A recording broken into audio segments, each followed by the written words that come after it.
Italo Turkish வார், Italy துருக்கிய போர். September 29, 1911 அன்று Italy Ottoman பேரரசுக்கு எதிராக போரை அறிவித்தது. இது இத்தாலிய துருக்கிய போரின் தொடக்கத்தை குறித்தது. 1870 இத்தாலி ஐக்கியப்படுத்தப்பட்ட போதிலும் ஐரோப்பாவின் மற்ற பெரிய சக்திகளான பிரிட்டன், பிரான்ஸ் போன்று வெளிநாடுகளில் பெரிய காலனிகளை பெற்றிருக்கவில்லை. இத்தாலியின் தேசியவாதிகள் பண்டைய ரோமானிய பேரரசின் வாரிசாக தங்களை கருதினர். இதனால் மத்திய தரைக்கடலில் ஆதிக்கம் செலுத்தவும் வட ஆப்பிரிக்காவில் காலனிகளை நிறுவவும் விரும்பினார்கள். வட ஆப்பிரிக்காவில் அல்ஜீரியா மற்றும் துனிசியாவை பிரான்ஸ் கைப்பற்றியிருந்தது. எகிப்தை பிரிட்டன் கட்டுப்படுத்தியது. எஞ்சியிருந்த ஒட்டோமான் பேரரசின் கட்டுப்பாட்டில் இருந்த ஒரே வட ஆப்பிரிக்க பிராந்தியமாக லிபியா மட்டுமே இருந்தது. லிபியாவின் கடலோர பகுதிகள் பண்டைய காலத்தில் ரோமானிய பேரரசின் முக்கிய பகுதியாக இருந்தன என்பதை சுட்டிக்காட்டிய இத்தாலிய தேசியவாதிகள் தற்கால இத்தாலி அந்த மாபெரும் பேரரசின் தொடர்ச்சியாக இருப்பதால் லிபியாவை மீண்டும் கைப்பற்றுவது வரலாற்று பெருமையை மீட்டெடுப்பது என்று வாதிட்டனர்.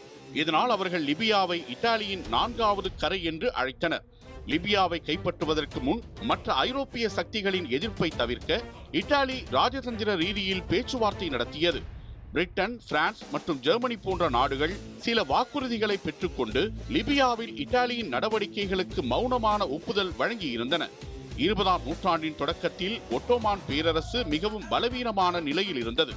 லிபியாவில் உள்ள தங்கள் குடிமக்கள் மற்றும் வணிக நலன்கள் ஒட்டோமான் அரசாங்கத்தால் பாதுகாக்கப்படவில்லை என்ற போலி குற்றச்சாட்டுகளை முன்வைத்து செப்டம்பர் 28, 1911 அன்று இத்தாலி ஒட்டோமான் பேரரசுக்கு 24 மணி நேர காலக்கெடு விதித்து ஓர் எச்சரிக்கை அனுப்பியது.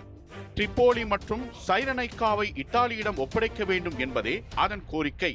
பேச்சுவார்த்தை நடத்த ஒட்டோமான் பேரரசு முயன்ற போதும் இத்தாலி அதனை நிராகரித்தது. செப்டம்பர் 29, 1911 அன்று இத்தாலி போரை அறிவித்து உடனடியாக லிபிய கடலோரத்தில் தாக்குதலை தொடங்கியது. 1912ஆம் ஆண்டு அக்டோபரில் பால்கன் பகுதியில் போர் மூலம் அபாயம் இருந்ததால் ஒட்டோமான் பேரரசு இத்தாலியுடன் அவுச்சி உடன்படிக்கையில் கையெழுத்திட வேண்டிய கட்டாயம் ஏற்பட்டது. இதன் விளைவாக ஒட்டோமான் துருப்புகள் லிபியாவிலிருந்து வெளியேற ஒப்புக்கொண்டன.